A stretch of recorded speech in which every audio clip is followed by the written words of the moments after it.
You know what I discovered after working with thousands of people? The reason you can't feel safe has nothing to do with what's actually happening in your life. Nothing. You could have money in the bank, people who love you, perfect health, and you'd still be waiting for the other shoe to drop. Why? Because you've got a belief system running in your head that I call the catastrophe machine. And here's the kicker. You don't even know it's there. It's like having a smoke alarm that goes off when you're making toast. Everything becomes an emergency. Everything becomes a threat. And I'm going to show you exactly how to unplug this damn thing, because I'm sick of watching good people torture themselves for no good reason. Look, I'm not here to give you breathing exercises or tell you to think positive. That's garbage. I'm here because I spent 50 years figuring out how the human mind makes itself miserable, and I can teach you in the next 25 minutes what took me decades to understand. Here's what's happening. You've got a belief system, and I mean a system like a machine that's constantly scanning for danger. Not real danger, imaginary danger. Your brain is asking what-if questions all day long, and then treating those what-ifs like they're facts. What if I lose my job? What if they don't like me? What if I get sick? What if, what if, what if? And every time you engage with these questions, you're strengthening the loop. You're teaching your nervous system that the world is unsafe. You're training yourself to be anxious. Now, most therapists will tell you to accept your anxiety or manage it or cope with it. Screw that. I'm going to show you how to dismantle it. How to catch these thoughts before they hijack your entire day.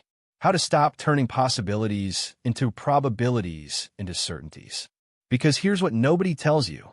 You don't have an anxiety problem. You have a thinking problem. And thinking can be changed. Not positive thinking. Not affirmations. Rational thinking. Logical thinking. Thinking that actually matches reality. By the end of this, you're going to understand exactly how you're creating your own sense of unsafety. And more importantly, you're going to know how to stop. Not someday. Today. Right now. So forget everything you've heard about managing anxiety. We're going to eliminate the cause. Let me tell you how this catastrophe machine in your head actually works. Your brain has 3 irrational beliefs that create this safety loop. First, things must go well or it's awful. Second, you must be certain about the future. And third, you can't stand uncertainty or discomfort. These musts, and I call them musts because that's exactly what they are, demands on reality, turn normal life into a constant threat assessment. Let me break this down for you. The first thing your brain does is something I call awfulizing. You take a negative possibility and you escalate it to catastrophe. Let me give you an example. You think if I don't get this job, and immediately your brain jumps to, I'll never work again, I'll lose everything, I'll end up homeless. Do you see what happened there? You went from one job interview to homelessness in 3 seconds. That's not realistic thinking. That's magical thinking in reverse. You're essentially fortune-telling, but you're only predicting disasters. And the crazy part is, you believe it. You actually believe that this one event determines your entire future. Now here's the second part of the machine. You've convinced yourself that you need to know what's going to happen. You've got what I call a certainty addiction. But life has never been certain, and you've survived every single day so far. Think about that. The demand for certainty creates your anxiety, not the lack of certainty itself. It's like demanding the ocean be calm before you'll learn to swim. The ocean doesn't care what you demand. It's going to be wavy, and you can either learn to swim in wavy water or you can stay on the beach terrified. The third piece is what I call low frustration tolerance. You tell yourself, I can't stand this uncertainty. But you're standing it right now. You're standing it as we speak. Discomfort is uncomfortable. It's not unbearable. There's a huge difference. When you say, I can't handle this, you're lying to yourself.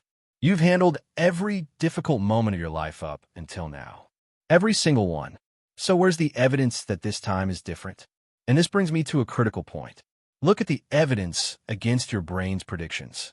How many of your catastrophic predictions have actually come true? I'm serious. Think about it. Probably less than 5%. Yet you keep listening to this broken prediction machine. It's like taking investment advice from someone who's been wrong 95% of the time. You wouldn't do that with your money, but you do it with your peace of mind every single day. I had a client once who worried constantly about plane crashes. Wouldn't fly. Convinced herself she'd die if she got on a plane. But she drove everywhere, and she drove like a maniac. Speeding, texting while driving, not wearing her seatbelt half the time. Real risk? She ignored it. Imaginary risk? Consumed her life. That's the catastrophe machine in action. It doesn't care about actual statistics or reality. It just cares about what feels dangerous. Now, you might be thinking, okay, Al, I get it. My brain exaggerates. But what am I supposed to do about it? Well, that's where most people get it wrong. They try to fight the thoughts or suppress them or distract themselves. And that's exactly what keeps the loop going. Let me show you what actually works. But first, I need to explain something that's going to sound backwards. The more you try to feel safe, the less safe you actually feel. I know that sounds crazy, but stay with me. Every safety behavior you do, and I mean every single one, gives you temporary relief, but reinforces the core belief that you're in danger. Each safety behavior is a message to your brain saying, we're not safe yet. Let me give you some examples. Every time you check if the door is locked, you're confirming the belief that you might be in danger. Your brain learns this pattern. Checking equals safety. Therefore, not checking equals danger. The relief you feel after checking, that's not from actual safety. That's from temporary reduction of anxiety. But the anxiety comes back stronger because you've reinforced the pattern. You've taught your brain that the only way to feel okay is to check. So what happens? You need to check more and more. Or how about reassurance seeking? You ask people, do you think I'll be okay? Do you think this will work out? And it feels good momentarily. Someone says yes, you're fine, and you feel better for maybe an hour. But what have you actually done? You've taught yourself that you can't determine your own safety. You've made yourself dependent on external validation. And just like a drug, you build tolerance. You need more and more reassurance to get the same relief. Then there's avoidance. This is huge. When you avoid situations that make you anxious, you're telling your brain, that was dangerous. Good thing we avoided it. Your fear gets validated and strengthened. And here's the kicker. The list of unsafe things grows longer. First, you avoid flying, then driving on highways, then leaving your neighborhood, then leaving your house. Your world gets smaller while your anxiety gets bigger. Every avoidance is proof to your brain that the world is dangerous. And finally, over-preparation. Now, being prepared sounds responsible, right? But there's a difference between reasonable preparation and what you're doing. You're trying to plan for every possible outcome. You're running through scenarios for hours. You're making lists and backup plans and backup plans. And it feels like you're being responsible, but you're actually performing a ritual to manage anxiety. The universe doesn't care how prepared you are. Uncertainty remains. You can't eliminate risk by thinking about it more. I'll give you a metaphor. Every safety behavior is like feeding a stray cat.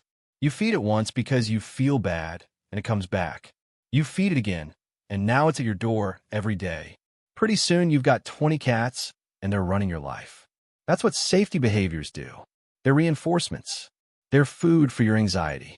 So if safety behaviors don't work, and trying harder makes it worse, what's the answer? This is where I'm going to give you something practical. Something you can use immediately. I call it disputation, but don't let the fancy word scare you. It's basically learning to argue back with your catastrophic brain. And it's simpler than you think. First, you need to understand something fundamental. Events don't make you anxious. Your beliefs about events do.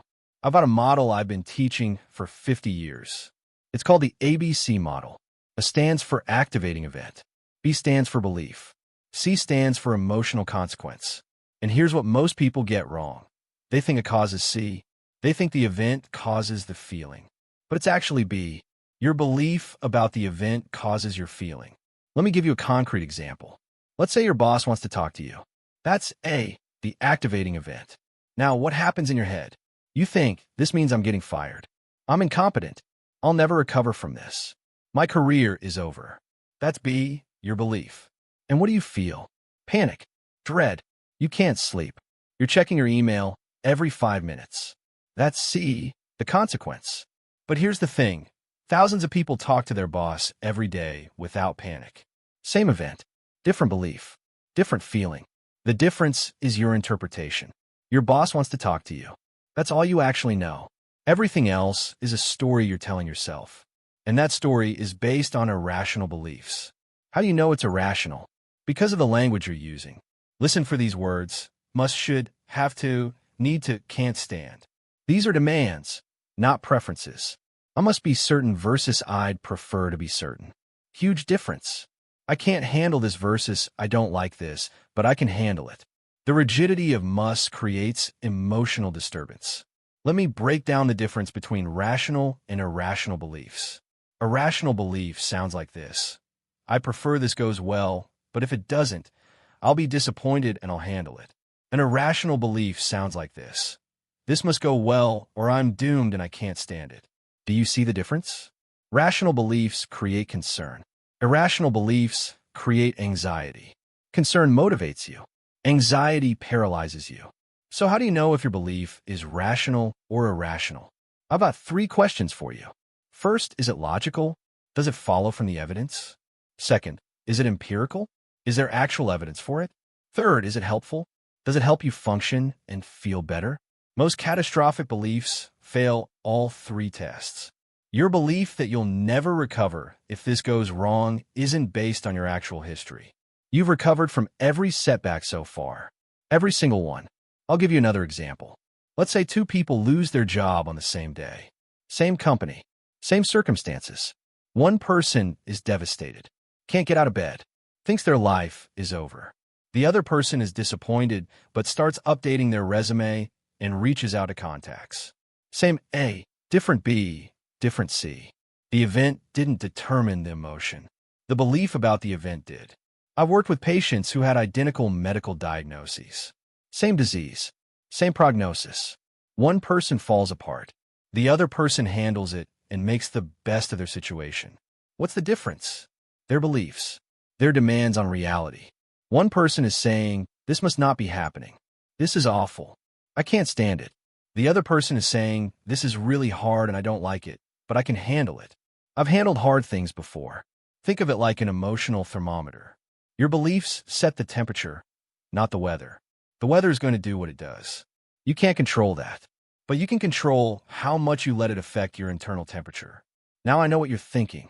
This sounds good in theory, Al, but how do I actually change these beliefs? I've been thinking this way for years. Good question. And here's where it gets interesting, because you can't just decide to believe something different. Your brain won't buy it. You need to dispute these beliefs. You need to put them on trial. And I'm going to show you exactly how to do that. Disputation means actively challenging irrational beliefs with questions and evidence. It's not positive thinking. It's logical thinking. You become your own defense attorney against the prosecutor in your head. That prosecutor is constantly making cases against you. Your job is to demand evidence, cross-examine, expose the lies. Here are the questions you ask. Where's the evidence that this must go well? Where's the proof that I can't stand this? What does it say that uncertainty is awful rather than just inconvenient? What's the worst that could realistically happen? And could I survive it? These questions interrupt the automatic catastrophic thinking. They make you stop and actually examine what you're telling yourself. Let me break down the different types of disputes. First, there's the logical dispute. Does it follow that because I want certainty, I must have it? No. Lots of things I want I don't get. Does it logically follow that if something bad happens, it's the end of the world? No. Bad things have happened before and the world kept spinning. Is there a law of the universe that says life must be easy and comfortable? Absolutely not. Logic kills irrational beliefs faster than anything else. Then there's the empirical dispute. This is where you look at actual evidence. What's my actual track record with handling difficult things? Probably pretty good if you're still here. How many times have I predicted catastrophe that didn't happen? Probably hundreds. What evidence do I have that I can't stand discomfort when I'm standing it right now?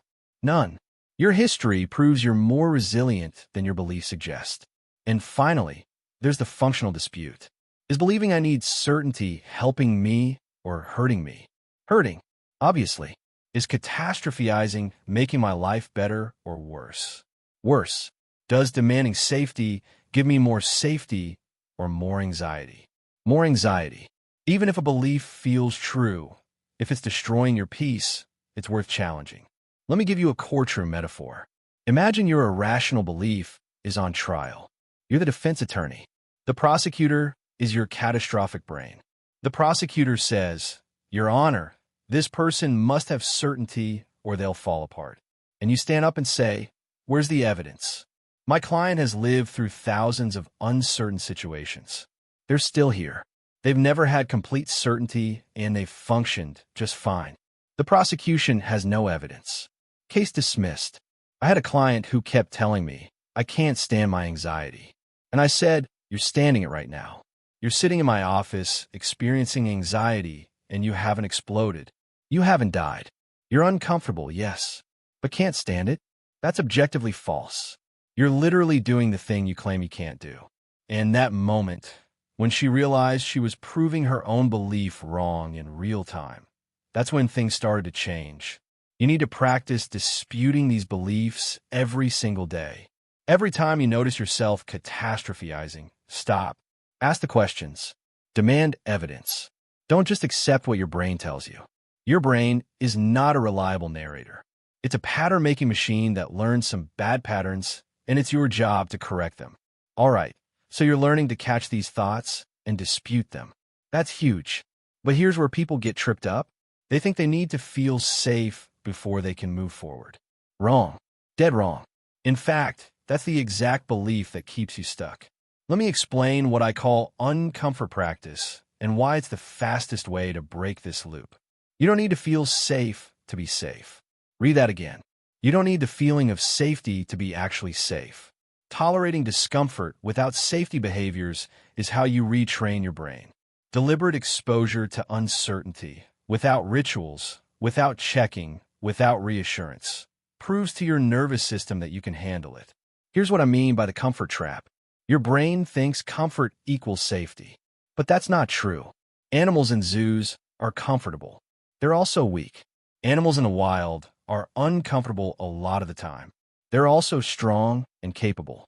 When you constantly seek comfort, you atrophy your ability to handle discomfort. Discomfort tolerance is like a muscle. Use it or lose it. So here's what you do. Deliberate exposure without safety behaviors. You experience the uncertainty without checking, without asking for reassurance, without avoiding. You feel the anxiety without doing anything about it. And you know what happens? Initially, the anxiety spikes. Your brain freaks out.